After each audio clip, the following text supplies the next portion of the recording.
বেনামাজি যে আল্লাহকে দেখতে পাবে না হাসরের মাঠে, এই মসজিদেই বয়ান করা হয়েছিল। হাসরের মাঠে যে বেনামাজি আল্লাহকে দেখতে পারবে না, যারা শুধু বেনামাজি নয়, যারা নামাজ পড়েছে লোক দেখানো, যারা নামাজ পড়েছে কোনো কিছুর স্বার্থে, তারা পর্যন্ত সেদিন আল্লাহকে সাজদা করতে পারবে না, তারাও পারবে না। জাআলাল্লাহু যাহরাহু তাবাকাতান ওয়াহিদা, তাদের পিঠকে আল্লাহ একটা কাঠের মতো করে দিবে।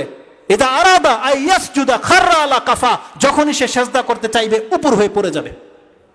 সেই দিন প্রুফ হয়ে যাবে আপনি মুনাফিক নয় তো কি, সেই দিন প্রুফ হয়ে যাবে। আল্লাহ সেখানে একথা বলেনি যে বেনামাজিদের অবস্থা হবে, বলা হয়েছে যারা এই জমিনে সাজদা করত ইত্তেকান ও রিয়ান, ভয়ে, অন্য কোনো ভয়ে, চাকরি হারানোর ভয়, বেশি বেতন না পাওয়ার ভয়, অথবা বাপ মার অন্য কারো ভয়, শিক্ষকের ভয়, স্বামীর ভয়।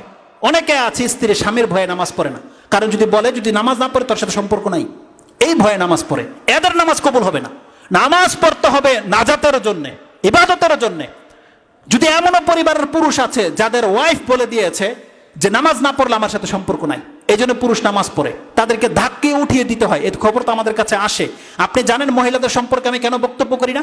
একটা মাত্র বক্তব্য করেছি, নাহলে হাজার প্রশ্ন এসেছে যে তাদের আমাদের সংসারে টিকবে কি করে। কারণ মেজর অবস্থা হচ্ছে তাই, হয় স্বামী নামাজ পড়ে, স্ত্রী নামাজ পড়ে না, হয় স্ত্রী নামাজ পড়ে, স্বামী নামাজ পড়ে না। যদি ইসলামিক মাহফত এই পরিবারগুলোকে যদি এখন ফিল্টারিং করা হয়, এই বাংলার জমিনের মধ্যে হাজার পরিবার টিকবে না, তালাক হয়ে যাবে। যদি ওই ফতোয়ার উপরে চলা হয় বেনামাজি কাফের, মুসলমান নয়, তাহলে জেনে নেন হাজারো পরিবার আছে সম্পর্ক কাট হয়ে যাবে। কত মারাত্মক সিচুয়েশন আমরা আছি। এটা বড় বিষয় নয়, আপনার সম্পর্ক দুনিয়াতে কাট হয়ে যাবে, এটা বড় বিষয় নয়। বিষয়টা হচ্ছে এখানে নাজাতের, জান্নাতের। আপনি সেটা কিন্তু হারিয়ে ফেলছেন। অথচ আপনি 5টা মিনিট মাত্র আপনার সহ্য হয় না আল্লাহ সুবহানাহু ওয়া তাআলার সামনে। এটাকে আপনি প্রুফ করতে পারেন না যে আল্লাহ আমি তোমার বান্দা, আর আপনার পাপ, আপনার সব আচরণ আপনার জায়গায় থাকুক, আপনার স্ট্যাটাস, আপনার মর্যাদা সব থাকুক, 5টা মিনিট গাড়িটা থামিয়ে দিয়ে আপনি নামাজ পড়তে পারেন না।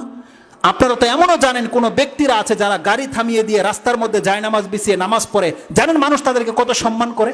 আপনার কাছে তার কদর রয়েছে যে আলহামদুলিল্লাহ এত টাকার মালিক হয়েও সে নামাজ পড়ে, আপনি তো প্রশংসা করেন তার, তাহলে আপনার মধ্যে সেই চরিত্র কেন আসে না? কেন আপনি নামাজি হতে চাচ্ছেন না? অতএব আল্লাহ সুবহানাহু ওয়া তাআলা যেন মুসলিমদেরকে এই কথাগুলো মেনে এবং সে অনুযায়ী আমল করার তৌফিক দান করে।